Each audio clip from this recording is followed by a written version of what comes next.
Okay, so I got the Hyundai here. It's a Santa Fe, and on the way home the other night, there was a vibration coming from the inside of the car around 40-45 miles an hour, and I figured it was either the transmission having problems or most likely a motor mount, and it wound up being this right side motor mount. It's in the front of the car, kind of on the left actually, if you're looking from the front of the car. Anyway, this is the new motor mount I put in. I didn't get a chance to film it, but I just wanted to let people know where and how to remove it because there's no videos on YouTube. What I used is a number 17 socket, and basically there's two bolts here. So you take off, first of all, they say sometimes that you have to put a jack under the engine. I took my scissor jack, and under the engine you can get to the oil pan. There's a small square down there, a hole to the oil pan, so you don't even have to take the plastic sheathing off. I put my scissor jack in there and just lightly had it touch the oil pan just in case it needed it. You really don't want to put any pressure on that oil pan, but I put it under just just in case it needed it, but it seemed not to need it. So back here you see the other bolt. You take those two bolts off. And then what I did is I took all the other bolts off. I took these bolts off here, and there's a third one over here. I took those off.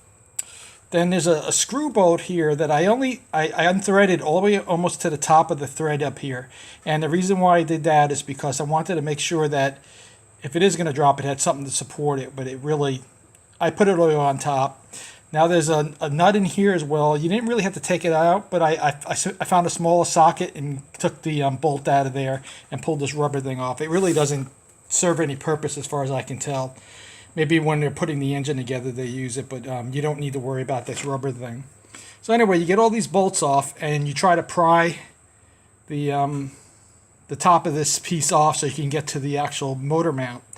And it was a pain to get out, and what I had to do was I put a screwdriver under it here and a screwdriver under it over here, and I pried both sides, wiggling back and forth. And slowly but surely that big piece came off. And as soon as that big piece comes off, in fact, I didn't even take it all the way off because I had the nut still on here. I just moved it to the side. And then I was able to pull this motor mount off. Now when I put the new motor mount on, I put the bolts back in, but I didn't tighten them up. I kept them loose, so I had a lot of play here. And here's the old one over here. And basically this piece was like sliding back and forth, and you could tell that it totally broke inside there. So this mount was pretty bad. It's 170,000 miles, so I guess I can't blame it.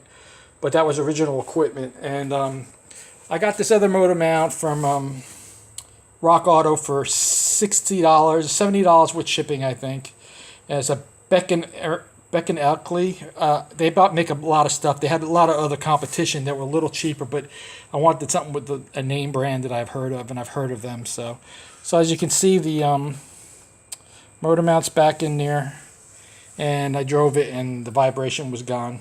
So putting it back was pretty much just the reverse. Just make sure that all the bolts are loose. Don't tighten all the bolts.